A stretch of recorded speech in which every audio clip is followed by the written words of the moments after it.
magandang araw mga sangkay. Welcome back po sa aking YouTube channel. For today's video po ay i-share ko po sa inyo yung aking paggawa ng donut with chocolate filling. Pero bago po tayo magsimula mga sangkay ay please like at pakishare na rin po ng video ito. At kung kayo po ay hindi pa nakapag-subscribe, subscribe nyo na rin po yung aking channel at pindutin mo ng bell button para ikaw ay laging updated sa mga upload ko pang mga video.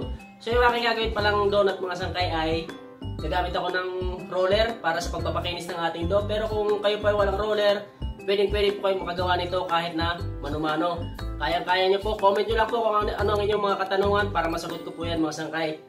So itong ating donut na gagawin ay pwedeng gawin pang business or pang merienda. Sarap. Choco na choco po talaga yung ating palaman. Hindi tayo gagamit ng local na cocoa. Original cocoa yung ating gagamitin.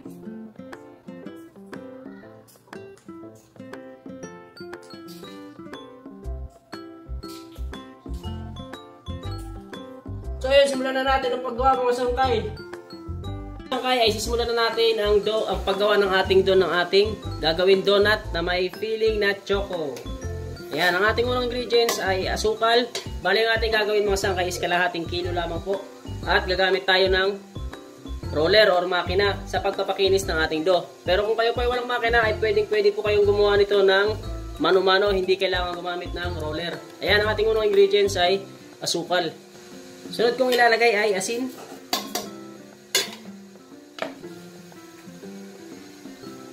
Next ay isang takip ng vanilya. Ayan yung takip ng ating vanilya.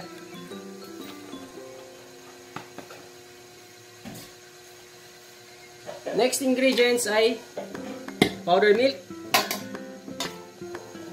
Sunod kong ilalagay ay shortening at saka margarine. At sunod, tubig.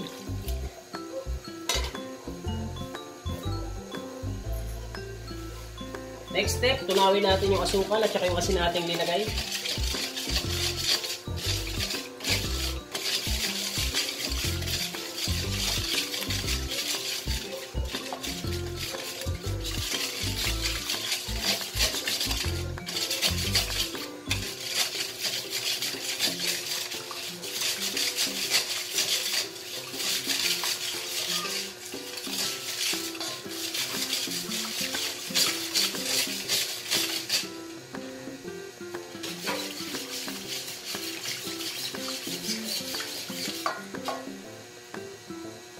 At kapag nahalo nyo na ng maayos, wala nang buo na asukal at saka asin, ilagay na natin yung ating harina.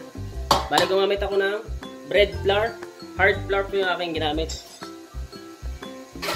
At maglalagay din tayo ng pampalsa or yeast. At kapag nilagay ng mga ingredients sa akin nabanggit ay buuhin na natin yung ating dough. Inulit ko, gagamit tayo ng makina or roller sa pagpapakinis ng ating dough. Pero kung gusto nyo pong gumawa ng manual process dahil wala kayong makina ay pwede naman po kayong makagawa ng mano-mano nito. Bali mag-a-add lamang po kayo ng tubig dahil hindi nyo po ito magagawa ng mano-mano dahil ganito medyo matigas siya. Kailangan ito ng makina.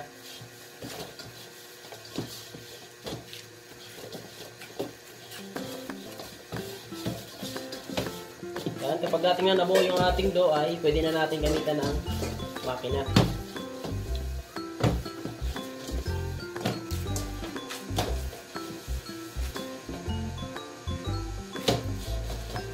At ito na yung ating dough ngayon mga sangkay. Pagkatapos natin mapakinis ay cut muna natin.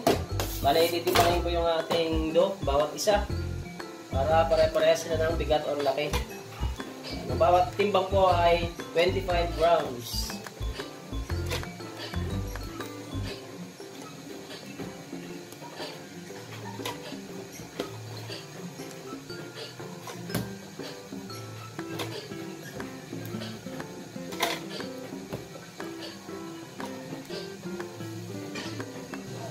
Ayan, nakat na natin lahat. Ang ating next step ay bilugin muna natin.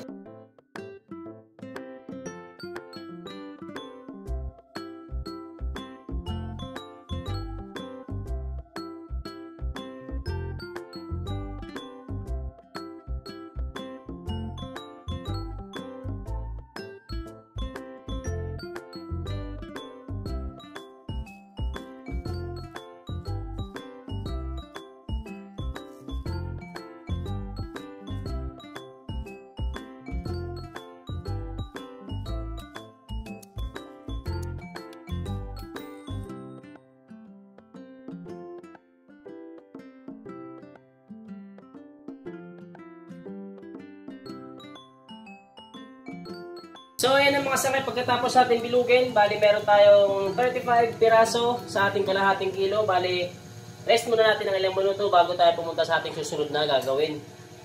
Sangkay after 20 minutes simula nung ating pinahinga yung ating pinihilog na dough ay medyo flat lang natin at ilagay na natin sa ating tray.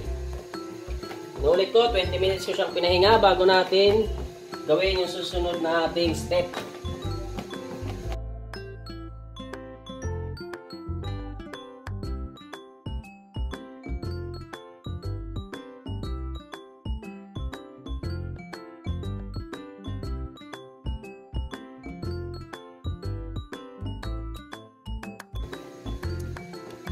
At pag na-flat nyo na siya ay rest muna natin bago natin isalang ha. Yan, rest muna natin bago natin isalang. At after 1 hour nating palasan ng ating donut mga sangkay, isasalang na natin. Kailangan ng inyong mantika ay mainit na bago nyo isalang ang inyong donut.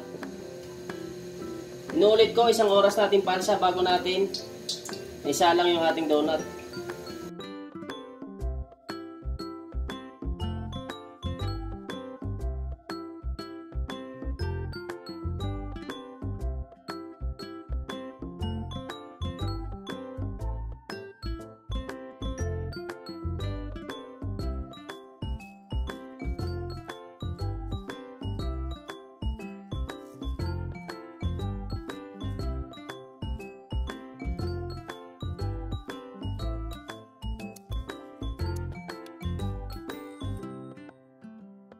At dapat kabilaan ay magkabantay ng kulay.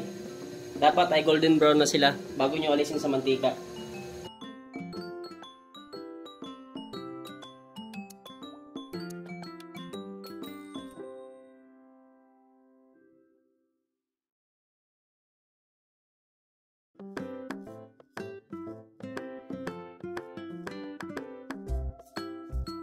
Kapag ganyan na ang kulay ng inyong donut ay pwede nyo siyang alisin sa mantika.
At ayun mga sangkay, tapos na natin lutuin yung ating donut. Medyo mainit pa po yan.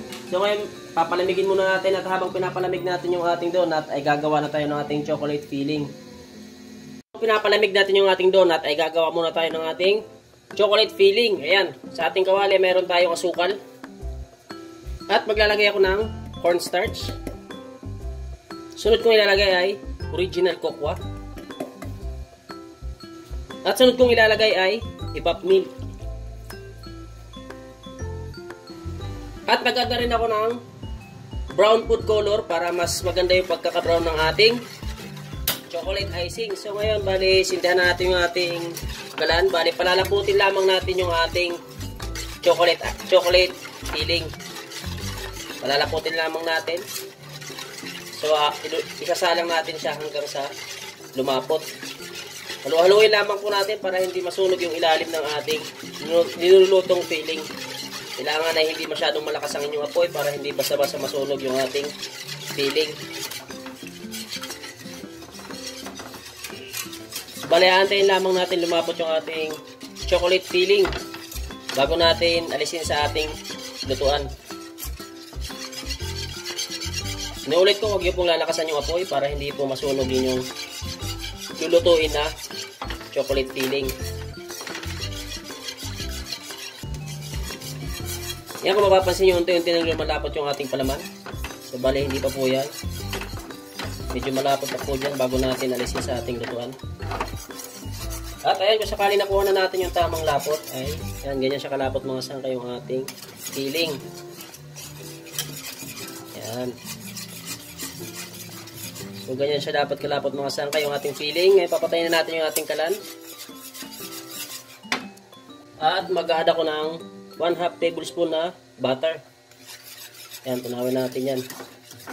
At papalamigin muna natin yung ating filling bago natin ilagay sa ating donut ha. Palamigin muna natin.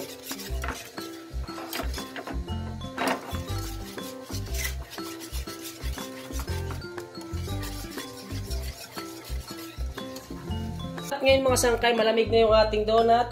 Malamig na yung ating palaman. Ito yung ating filling, chocolate filling ay linagay ko na dito para mas madali nating ilagay yung ating palaman sa ating donut. At kung mapapansin nyo, meron tayong powder. Bali, itong powder nito ay pinaghalong powder sugar at saka powder milk. Ang aking powder milk na ginamit nga pala ay Milk Boy. So, ang aking sukat ng aking Milk Boy at saka powder sugar ay 1/2 cup. Parehas po silang 1/2 cup yung ating sukat ng ating powder milk at saka ng ating Milk Boy. At ngayon, sisimulan na natin ang paglalagay ng ating palaman ng ating donut. Ayan, butasan muna natin bago natin lagyan ng palaman. Pag nabutasan nyo na ay lagyan natin dito sa ating powder.